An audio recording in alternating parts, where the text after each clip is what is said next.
Everyone, and thank you so much for joining us. So this evening we are going to be doing a hot topic um, for family members with addicted loved ones, and that is setting boundaries. And this is something that I think sometimes is a bit of a misconception that sometimes boundaries are harmful. Boundaries are really something we tend to come into contact with. And this evening we're going to be chatting a bit around what a boundary is, how do we set one, and we're going to be answering, I think, almost all the burning questions most family members have with regard to this topic. So we're going to be starting with what boundaries are, the purpose and stages of boundaries, types of boundaries you can set, benefits of boundary settings to you, challenges in setting boundaries, because I know that not all the theory is all is all great without it in practical experience. What challenges we have, enabling versus supporting. And I think this is especially important when having a loved one in recovery, is really knowing about what the difference is. Strategies for setting boundaries. We're going to do a little bit of a case study and a discussion around it. And then we're going to conclude and take it from there. So, firstly, what are boundaries? So, I think a first misconception that we have of boundaries before we even get to the definition is that boundaries are unhealthy.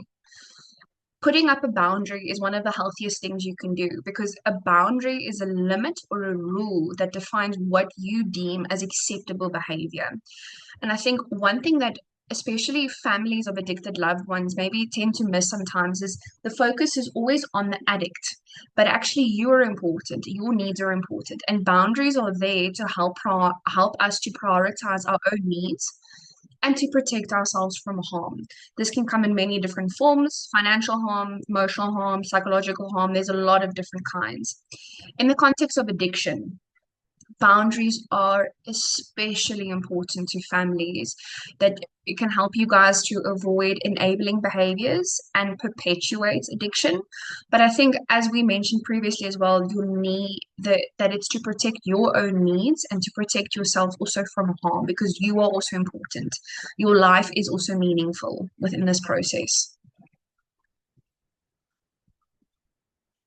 So the purpose of boundaries. So like I said, boundaries actually aren't bad because it makes sense. I'm my own entity, you're your own entity. We come into contact with one another and we want a relationship that is mutually beneficial, but that is also like that it prioritizes my needs. So the foundation of all healthy relationships is actually boundaries. And there needs to be boundaries in order to develop things like trust, stability, and respect, because then again, I am prioritizing myself while being in contact with you and while having a relationship with you. Families of drugs and alcohol users can set boundaries to limit the impact of the substance user's behavior. Okay, this is extremely important because an addict is focused on their using and their lives, and a lot of it, all the time, it tends to say it sends the lives of loved ones into absolute turmoil, and it's really important that we can put a bit of a limit in terms of the impact of this. Effective boundaries can assert the needs or rights of families, and that they can also feel more secure and respected, and that you can also feel more valued within yourself. So what's quite important about effective boundaries is that there's actually a cycle that we undertake when setting a boundary. Okay. And why I say it's a cycle is it's because it's an ongoing thing that continuously happens. Okay. So there's three stages. So I'm going to go through just the cycle, and then I'm going to explain each phase on its own. So we have defining a boundary, setting a boundary, and keeping to a boundary. Okay. So again, sounds very simple, so I'm going to elaborate a little bit further on this as well. So step one, we define a boundary. Some things I want you to think about here are things like, what is the issue? Okay, what issue do I have at hand? What do I want to achieve here? What is my motive for this boundary? Okay, so maybe the issue might be my loved one relapses continuously.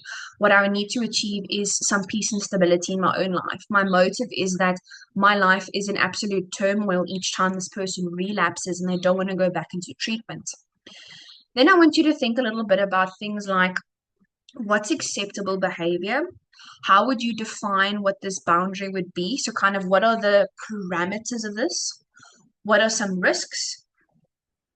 And when you define a boundary, what's quite important, hey, is yes, I'm putting up the boundary. I'm saying this is where to here and no further. Okay.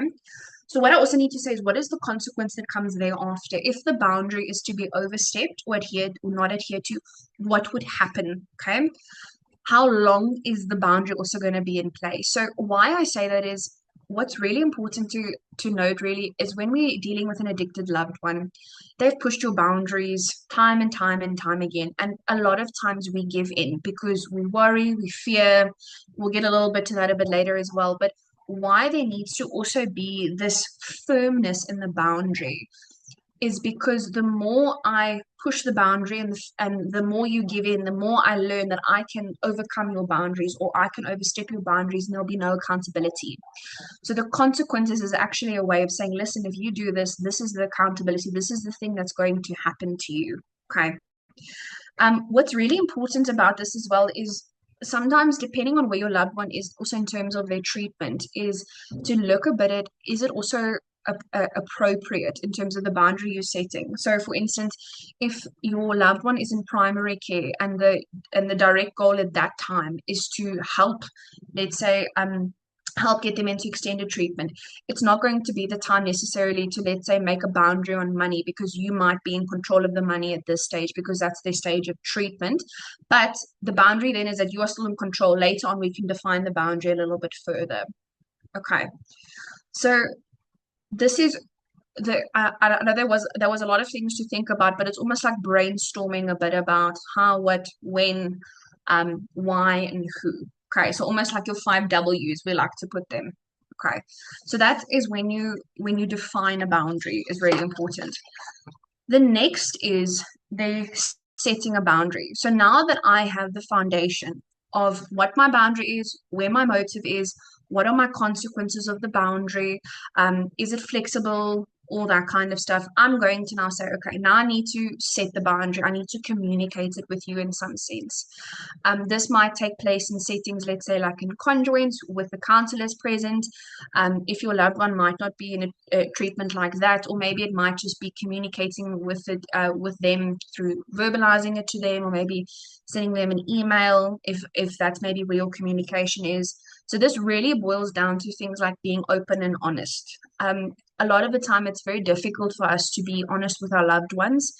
The more honest we are, the more likely it is that there are less misunderstandings. Respecting one another and using a lot of I statements when you give over this boundary, saying that I feel I am being disrespected by your behavior and I can no longer financially fund you when you relapse. You need to go, if you relapse, I will not pay for you unless you go to treatment. So because it takes this, and again, our loved ones who are addicts will kind of use this as a center of control the moment we turn it back to them. So that's why we kind of also put it on us, because it's about, again, defining my needs, what I want. Okay. Collaboration is really key. However, again, it's about your needs. So it's not about compromising, it's about communicating together. However, if the person is not going to respect your boundary, that is also a way of showing your own indicator to you that they are probably used to just overstepping your boundaries or maybe taking advantage of you. And it's actually probably even better that you are putting this boundary into play. Okay. Then we have step 3, which I think most of the time is actually the most difficult thing to do, which is actually keeping to the boundary. Why I say that is, before I get to explaining a little bit more about what keeping to the boundary is, I'm going to set the stage to kind of what we usually see. And that is that our loved one is doing better. They're in treatment. They are sober because they are within treatment, let's say primary care, secondary care. And my loved one's doing better. They're attending groups. And all of a sudden, I think, you know what? I know my boundary before the time was that you need to continue on to halfway house, but it's been so long and I haven't seen you. You've been doing so well. It's going to be okay. So maybe you can, maybe then I should remove my consequence or remove my boundary. And the best thing actually at those times is to keep to those boundaries, because again, if we look back at the first stage. Why is the boundary there? You know all the history. You know all the reasons you set that boundary into place. You've set the boundary, now we need to kind of keep to it. And that's why it also becomes difficult for us. And there's three very simple steps to keeping to a boundary. The first is you notice that the boundary isn't being kept. Okay, so is it being kept? Isn't it being kept? You acknowledge if it's being broken or not, and you respond to the situation. So basically, I notice, I acknowledge, and then I respond. And what's really important about this cycle is, like I said earlier, it continuously goes around and around. So a boundary oftentimes needs resetting in different situations, depending again on like that, maybe on time. So my loved one was in primary care. I said to him, if you relapse, you'll go back to treatment. Okay. When we get to halfway house, a few months later, that's still my boundary. And I'm keeping to that boundary because I know what will happen if they relapse. We repeat this process by redefining, resetting, rekeeping. And what's really important about this is to also learn from what has happened in the past. So, why I say that is because unless there's an actual behavioral change takes place over a long, long, long period of time. So, getting back to it. So, even if like that, things are going better momentarily, that's even better because the boundary is working and the boundary needs to keep being reinstalled then. Okay.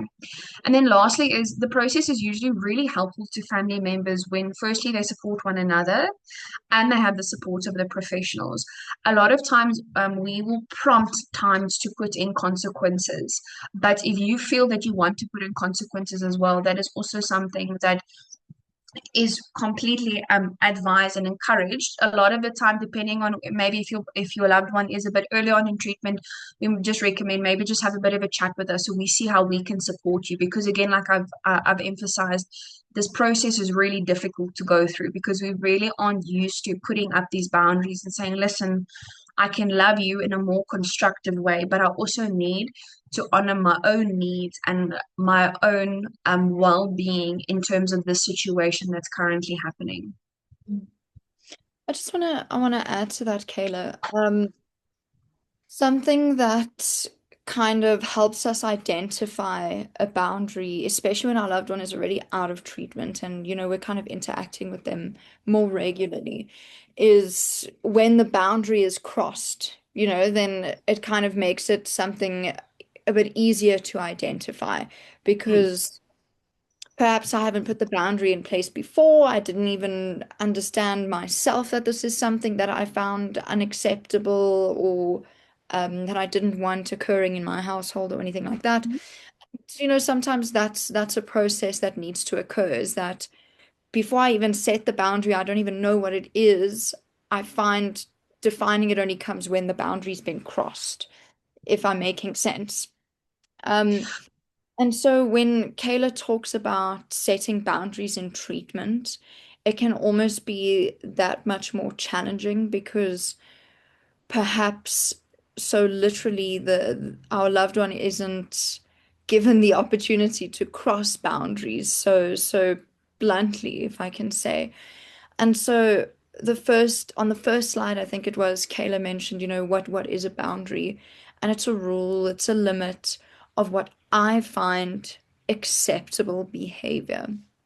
And so maybe even, I encourage you guys to maybe just spend some time even just thinking and reflecting on what do I want? What do I accept? What don't I accept?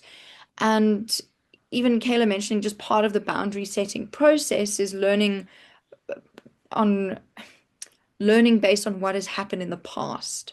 And that doesn't even need to be in the boundary setting process, but just what are things that have happened in the past that I haven't found acceptable and that I won't find acceptable again. And so just kind of throwing that in there in terms of, defining boundaries and setting boundaries, especially when your loved one is still in treatment. And I think, Cara, I think something you also may be highlighting, right, is that when so I think there's two parts to this. One is that our relationships evolve over time, hey, like that. We sometimes don't even know boundaries there, but then like that, the moment you feel uncomfortable, that's you, it's actually your intuition, your consciousness giving you an indication that, whoa, I don't like what's going on here. And the second part of that is, I think so often the focus of the family members are the addicted loved ones, and their behavior is somehow quote unquote justified. But if I need something, I somehow need to justify myself, where actually that isn't true. Your needs are worth honoring because you are a person that also deserves to live a meaningful life. And I think what you're saying now as well is actually really important. Maybe actually just go sit down and have a bit of a think on it. Hey, if if financial security is important to you, that's okay. That's your need. And you need to be able to honor it in the things that you do because we know that you care for your loved ones. Otherwise, you guys wouldn't be here listening to our presentations every week. But you are also important in this process, and a boundary is there to also keep you whole so that you aren't continuously overpouring yourself out and getting to a point where you also really struggling to cope within your life. And I think I just want to add something to that as well. I I've read up, and I encourage every single one of you here to look up the seven deadly needs. I know we've probably all heard of the seven deadly sins, but these seven deadly needs are something that addicts in particular, but then also family members of addicts can really, really relate to. The work has absolutely nothing to do with addiction, but these behaviors that are mentioned in the seven deadly needs are so um yeah, relevant in this setting. And what comes up for me is the need to keep score.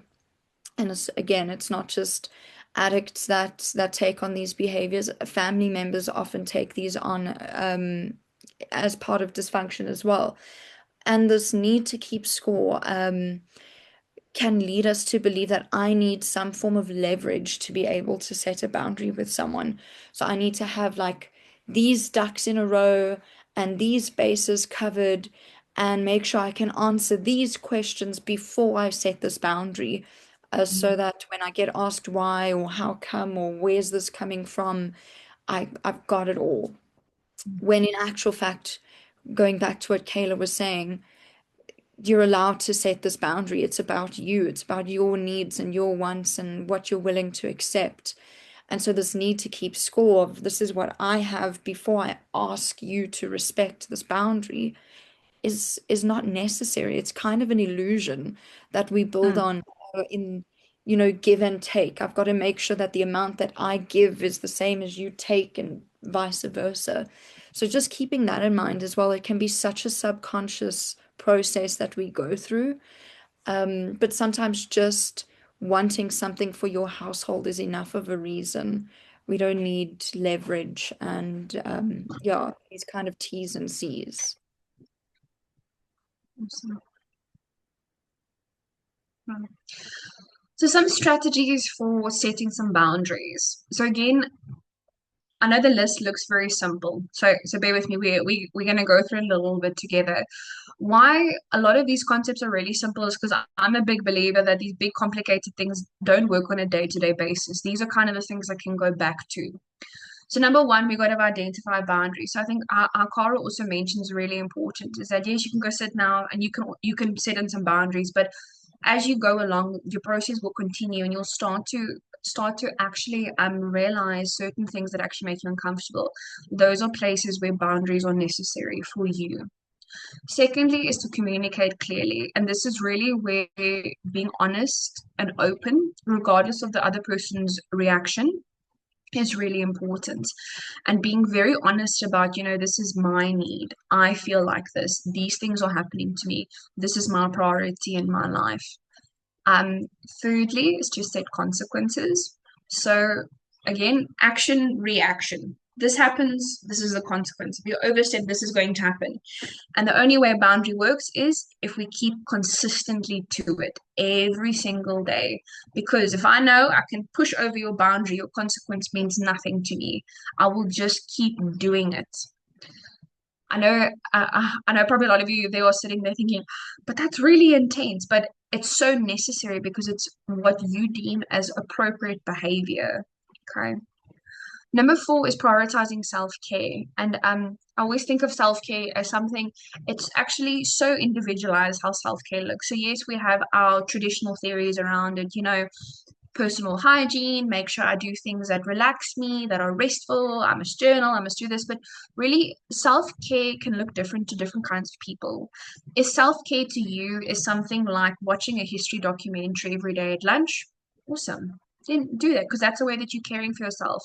If you feel that something like eating certain kinds of food or cooking for your self-care, then that's okay. And what's really important is, especially as adults, hey, is that there's actually very little in our day-to-day lives that recharges us. At work, we give a lot of energy. In the to maintain our households, we give a lot of energy. To engage in things, even just like grocery shopping or driving up and down. So self-care is actually time where you can actually recharge your own battery, and that's really important to take on a lot of these emotional strains or just daily life in general and still feel that it's very meaningful to you. Okay. 5 is to seek support.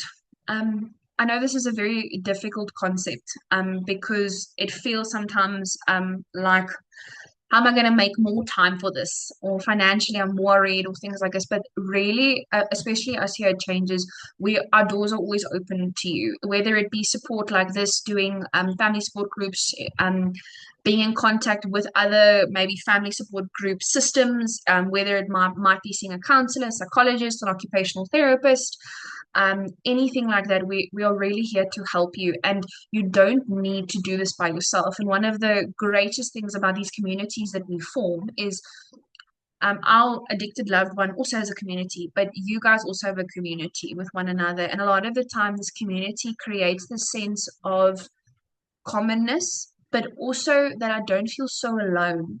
And if I maybe don't know what to do, maybe I can just soundboard off of somebody else. Maybe somebody else is experiencing something. Maybe they can put me in contact with somebody.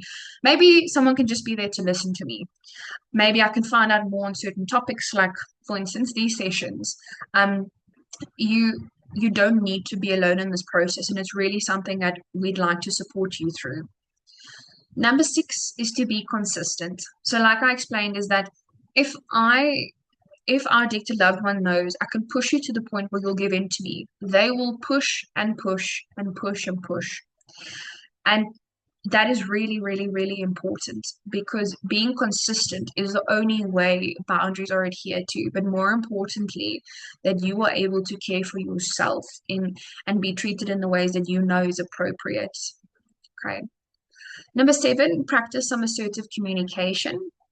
So being assertive is a way that I assert myself in terms of how I feel. So I speak, and I engage with you in a way that is respectful, calm, and a lot of the time is honest, but not in a demeaning way. So speaking to you like that, we practiced earlier, I statements. I feel very overwhelmed when you relapse. If you are to relapse again, you must attend treatment, or I can no longer financially fund you.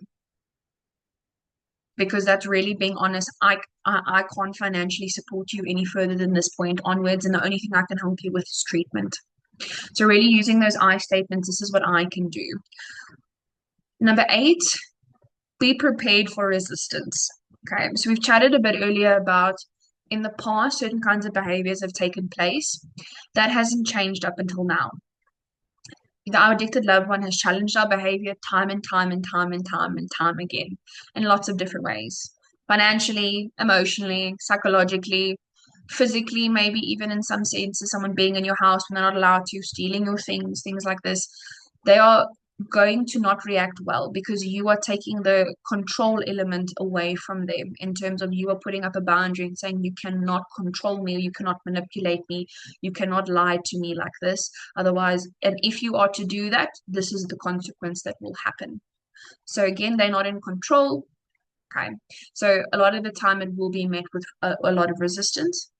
And number 9, review and adjust. Think about how the situations are going. If you also feel you maybe get to a point where your communication isn't fruitful or you're really struggling, you can reach out for support. You can maybe give it some time, but really just kind of take the situation step by step by step by step. Okay. So here are some types of boundaries. And why we say types of boundaries is I almost want you to think about it as almost like this physical wall that you are building in certain aspects. I'm physically building this wall in terms of this emotional boundary. I'm physically building this wall in terms of a physical boundary, of a financial boundary. And why I say that is bricks are solid. So a wall is supposed to be solid to here and no further. Okay. And why it's important to understand a little bit about different kinds of boundaries is to equip you with the tools to understand that if your need might be something financial, it's also okay to put a boundary in place in terms of this. So we're going to go through each category and we're going to have a bit of a discussion maybe on some examples that we've seen of. If you guys also maybe can also, if you want to pop some messages also in the chat, you're more than welcome to. So emotional boundaries. This is setting limits on emotional involvement or investment in an addicted person's life. So this can look, for instance, like this. Let's say, so we'll give a few examples at maybe different stages of treatment. Let's say your addicted loved one is admitted to primary care. They have relapsed, and this might be their fifth, sixth, seventh time, and you feel very drained. You feel very overwhelmed. You actually just feel very over the situation. And when the counselor contacts you to have contact or to join family conjoints, you are allowed to say, I feel that I cannot be involved at this time. I can no longer handle this process and I would not like to be included. That would be an emotional involvement to say, I don't really want to do this anymore. And I would not like you guys to contact me from this point on. It can also look like things like, let's say your loved one has left treatment. It can maybe also be things like emotional involvement in their lives. Maybe they invite you or maybe they start calling you more on a regular basis. So they've gotten to a point where maybe they are in sober living, or that sorry, they are in active recovery, and they've got a job now, and they call you maybe to speak to you on a daily basis. You are allowed to tell them, thank you for your call each day. I do appreciate it. I'm not yet ready to be involved in your life in that sense. I think it would be better if we maybe speak once a week, once every 2 to 3 weeks, or maybe get together once a month. You're allowed to say that. That's your emotional involvement in their lives. You don't want to be dependent on, you don't want them to share things with you. And then emotional investment. So I think this is something that involving, I'm there, I speak to you. Investment is when we actually have a lot of faith and hope. And this is about, let's say, for instance, like that, our loved one attends treatment and the clinical team have recommended, please go to secondary care. And all your hope is on this. Please, I just want them to take it. I want them to be ready. And they go, no, I'm feeling so much better. I think we should leave. I think I should leave. I'll be okay by myself. So you are also allowed to also put boundaries into for yourself in terms of things like that. So then we have our physical boundaries. Okay. So physical boundaries is setting limits in terms of physical contact or proximity with the person. This is, for instance, things like maybe not visiting them. If let's say they've gone from primary care to secondary care, let's say maybe that you don't maybe want to visit them in person yet. Maybe things like you don't when they are to leave halfway house or when they are to be discharged, you feel that it's not yet appropriate that they live with you, or within the house setting if they do live with you, that there isn't, for instance, certain maybe friends that come over, they have to maybe have curfews, that those things are also really important. And I think also kind of a little bit of a proximity thing here also is a lot usually to do with social media as well in terms of contact in some sense with somebody. You are allowed to put in boundaries with someone to say, listen, I think it's best that you don't yet come over to my house. We can meet at a coffee shop, or we can meet at a park or something like that, where maybe there wouldn't be certain factors involved. And again, you can even put on boundaries in terms of the time you spend with that person. This might be also like that, putting saying up front. I think it's best that we only start by spending time together for 1 hour and we can meet at a coffee shop. and thereafter I have to go and do something. You can maybe like arrange, I don't know, to go do something else afterwards, have another appointment. So I think that's also really important to also that contact and that, and you are allowed to say if you're uncomfortable. Like Cara also mentioned earlier, is that you might not actually know yet it's a boundary, but maybe when they have gone through treatment a bit and maybe they've been discharged, or they might be in halfway at this point and they start having more contact with you, and you go, actually, I'm a bit uncomfortable, so I don't really trust you. You can say, okay, let's put in a boundary there for now. We can keep setting it, we can keep redefining it. Let's see how it goes over time. Okay. And then a big one is financial boundaries. Sorry, Sorry. Car? No, Yes. sorry to Yeah. um, but just with regards to emotional and physical boundaries, you mentioned trust, and that's exactly what I was thinking about and wanted to comment on. Is it's the emotional boundaries that we set, the limits or what we're willing to accept in terms of my emotional involvement and investment sometimes have a lot to do with trust and how much I do trust this person, and that's okay, right? And those physical boundaries can be so enmeshed with that as well, in Mm, terms of meeting up at a coffee shop rather than at home. Maybe it's a physical boundary, but it has a lot to do with how involved I'm willing to be emotionally. Am I willing to let this person back into my home? I've kind of just cleaned house myself, in a figurative and literal manner. Um, and so those physical, emotional boundaries can be enmeshed and have the mm, same purpose and can be really closely linked to trust. And sometimes boundaries can seem like they don't make sense. Like if I'm willing to have coffee with you, why does it need to be at a coffee shop? Sometimes it's a little gut feeling that says, I don't know if I want them in my house. And that's okay. That's perfectly fine. Um, a lot of the rules and boundaries and expectations that we have in halfway in inpatient treatment, secondary or primary, a lot of the times don't make sense to your loved ones either. But follow it. Eventually it'll make sense. Eventually they'll mm. realize what it was for. Eventually they realize what it helped with. And so, even for you at a certain point, boundaries may seem like this doesn't make sense. What is the point? Um, but it's been very boundaryless for a long time in active addiction.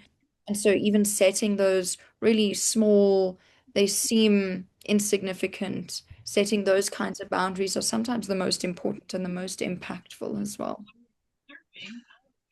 And I think when you say that, hey, sometimes also some a nice boundary for a family member could even just be to also adhere to maybe also what a counselor has actually put in place as a boundary. Right? In terms of maybe like you physically can't visit the primary care facility.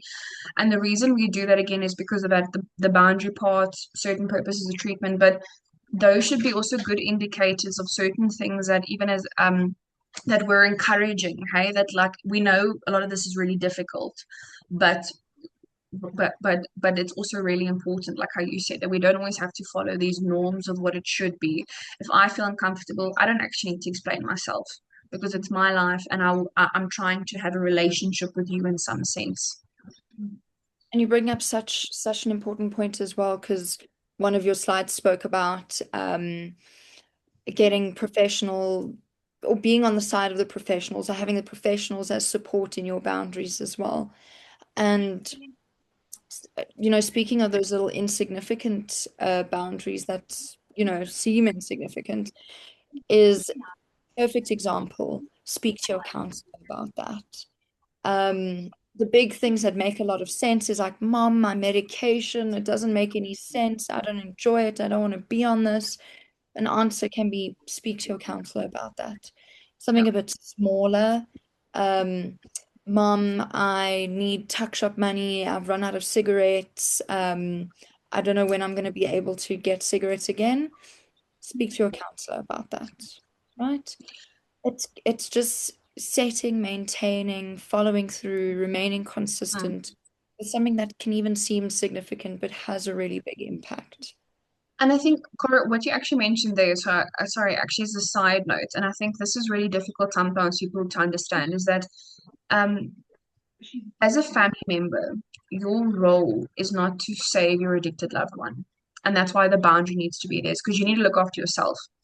We as the clinical team are there to do to engage in the role of therapy, hey, of helping with the 12-step program, of really engaging into this because that's our roles. And why I say that is sometimes that's really important in a situation, maybe to sit back and think to that, what's actually my role here? Yes, I'm this person's wife, mother, brother, sister, whatever. But actually, is it really my role to make sure that every morning he's fine? He's a grown adult. So maybe let's think a bit about the boundaries. Is that appropriate? Because on my life, what's it doing as well? The strain it's putting on me. Um, and actually, no, I actually don't think that's right. Maybe let's have a chat about it. This is what I can give you in terms of my boundary. If you cross it, I will not assist you in that way then. So I really like how you put it back there, like that thing, like rather just chat to your counselor, talk to your counselor. That's what you need because the counselor advise you in a certain way, and as a family member, you just say, talk to your counselor. I don't know. Mm. So I think that's good. And then I think that our last category of financial boundaries, and I think this is one that tends to make people feel very uncomfortable, talking usually about money in general. But why we say that is it is essential to really set some limits on financial support or assistance of your addicted loved one. This can look like things like I will not support you if you do not continue with secondary treatment and halfway house. I will not allow you to live in my house rent free when you leave treatment.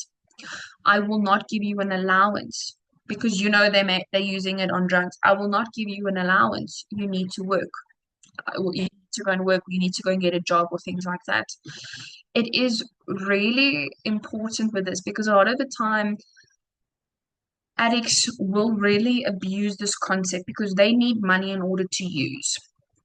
Okay, so even things like stealing, and we had this debate the other day where stealing doesn't always even need to be physically taking something. I could have asked you for money and I told you it was for this, but I actually lied about it.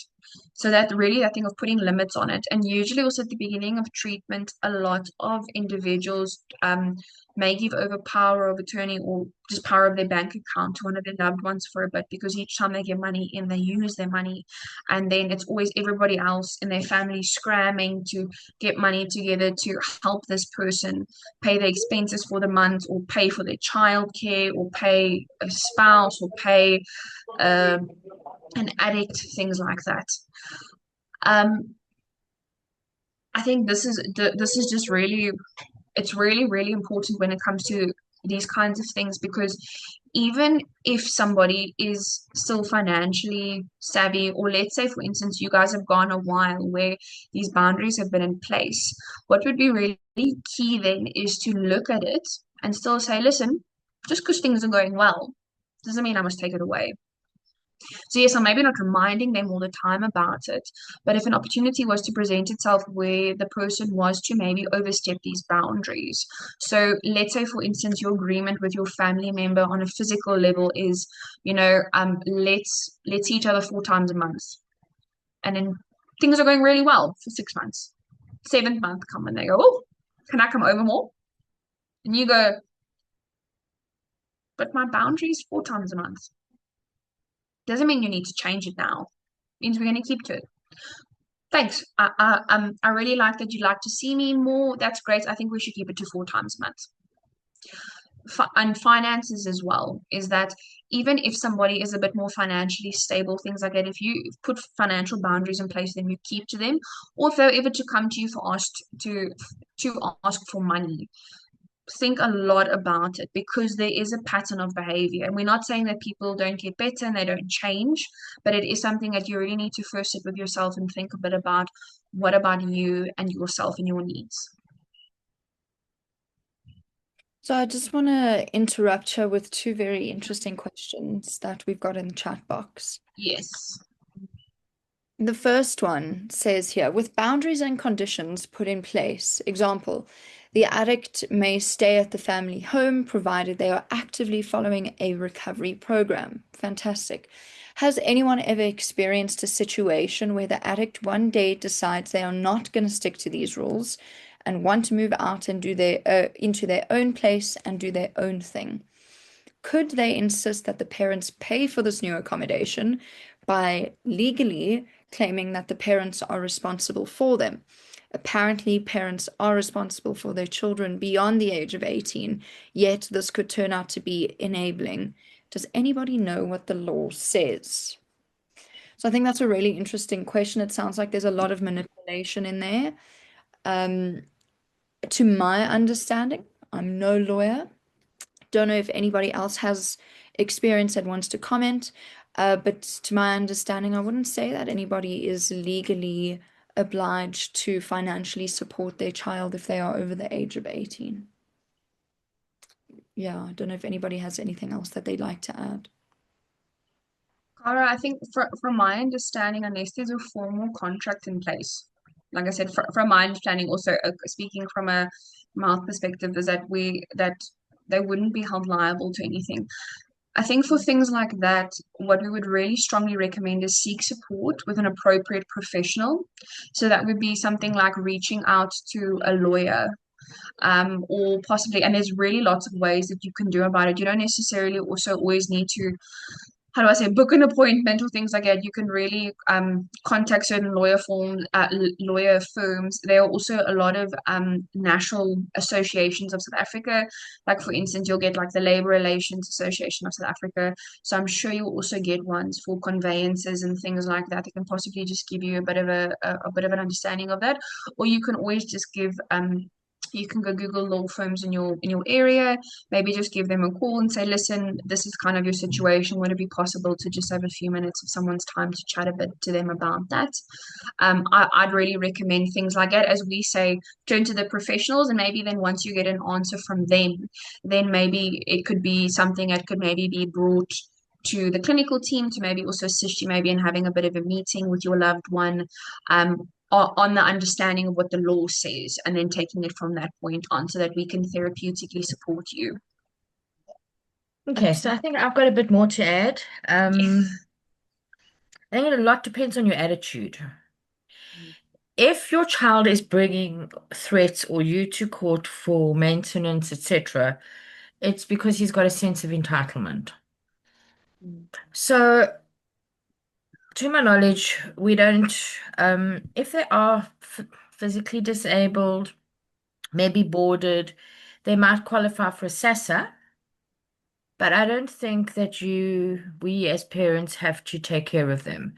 And if we do, it's in a facility of our choice. So I think we've got responsibilities. I don't think we've got legal standpoints. But if they're pulling that move, then it means that they're really not well.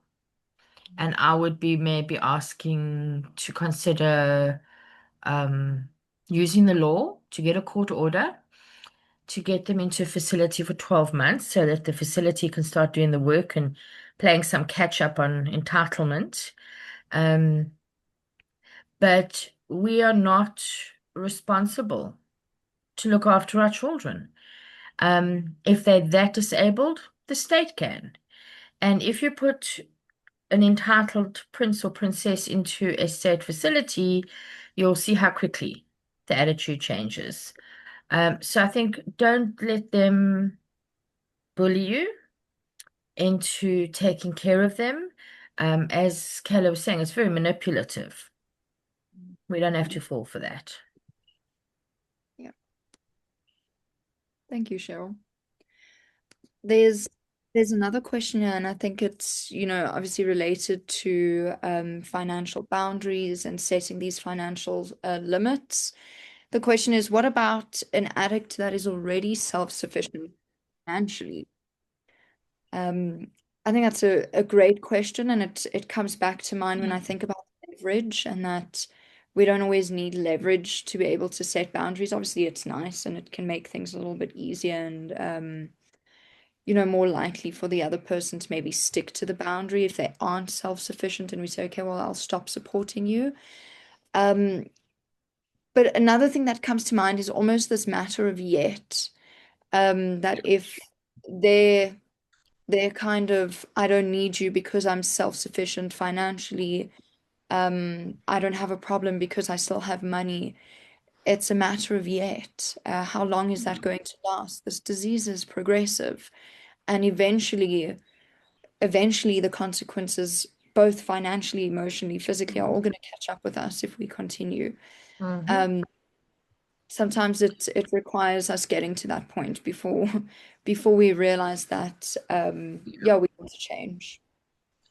I think, Cara, goes back to the thing we said earlier, hey, where as progressively we go on, we'll come across certain things. And that's why that concept of it's really important, is that I, I am self-sufficient financially, but what happens, and that's where I said about that thing of starting to become aware of like that. If I start randomly borrowing money from you, or I'm short a bill this month, I'm short there, then that's maybe also time to be proactive and say, whoa, what's happening here? You have a very maybe high paying job or decently paying job, or maybe your expenses are low, whatever your situation is. Let's have a bit of a chat. What's happening? So maybe like really like from the get-go trying to figure out, and like that, if something makes you feel uncomfortable, then let's address it. Okay. I do know that we still have quite a few slides left with 10 minutes remaining, so I am going to move We're on. going to go for this. Okay. So the benefits of setting boundaries. So what's really important to note is that boundaries are healthy for you. So what they're going to do is it's going to be a ripple effect in your life. And things that are going to start happening is there'll be reduced stress and anxiety. You won't be so worried all the time and so racked that it's influencing your life. Increased self-care, prioritizing your own needs. You'll actually have time for relationships with other people, and maybe actually even time to just spend more quality time with other people. You have an increased sense of control. It won't always be you reacting to situations, but you also saying, listen, this is what's going to happen. So if something does happen, there's a boundary in place to help me there. Reduced enabling behaviors, which we will get to now as well. Improved communication, respect, and burnout. I think a lot of times people don't realize that there is such a thing as caregiver burnout. It's literally to the point of mental, physical, and emotional exhaustion because you are caring for somebody else the entire time.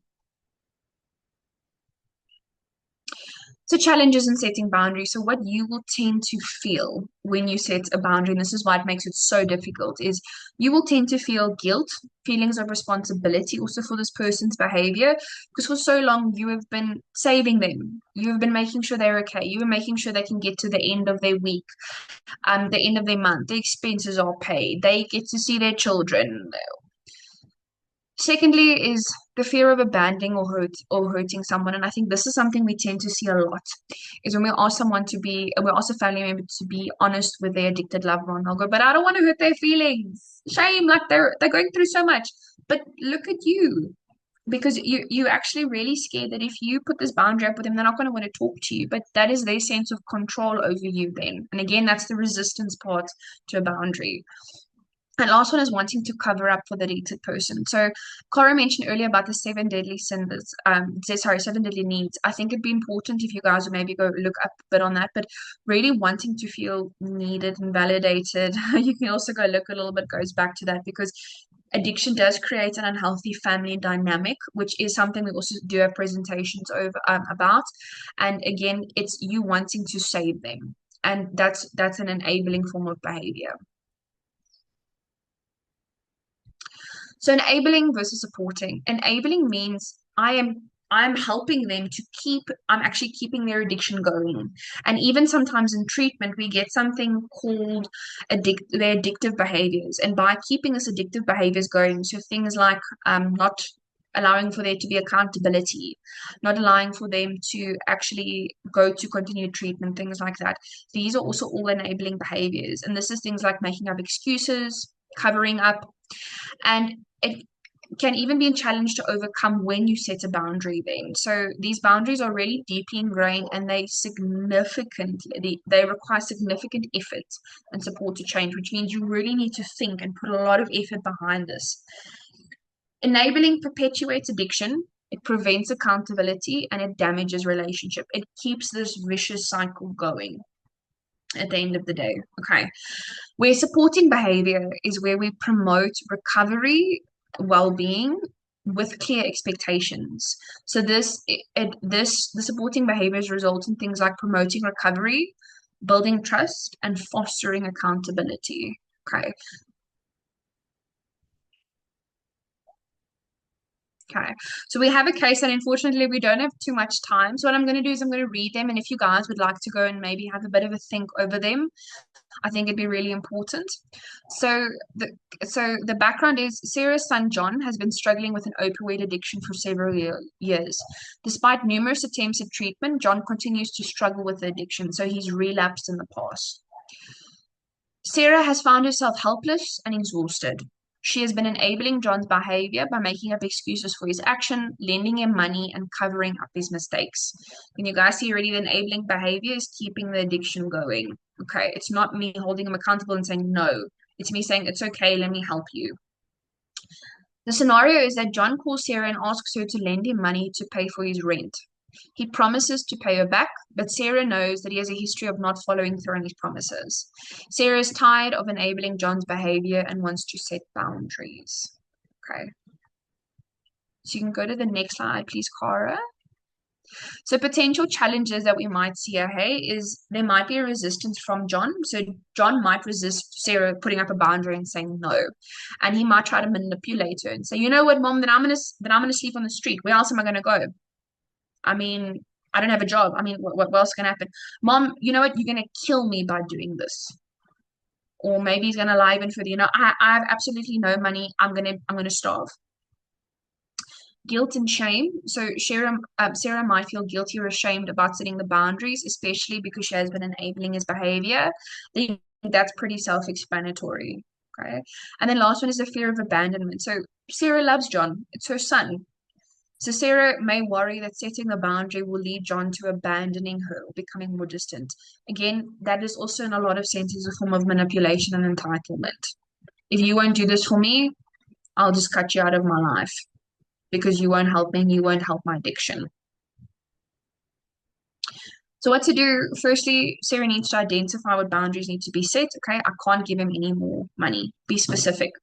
John, I cannot assist you with any more money as I'm financially struggling. If you ask me for money, the answer will be no. If you continue to answer, I will have to block you on WhatsApp, mute you, block your calls, ask you not to call me anymore. I will, yeah.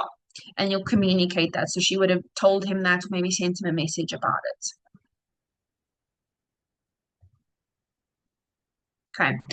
So a really important thing when doing this is, again, using I statements, taking ownership for what you feel, describing, using words like I feel frustrated.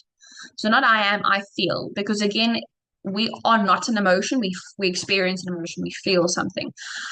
You can describe your behavior that's causing you to feel a certain way. I feel frustrated when you don't call me. I feel frustrated when you use me for money. And you explain how it's impacting you.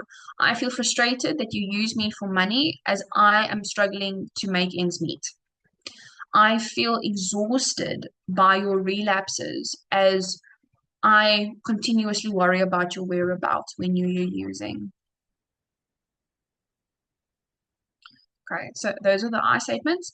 And then, sorry guys, just for some food for thought, think a little bit about what are some challenges that you faced when setting boundaries, and maybe go and reflect a little bit on why and what maybe it's also brought up for you, or maybe are there certain things you're kind of struggling with. Let's say, for instance, your loved one's quite manipulative and you maybe actually struggle a lot with that.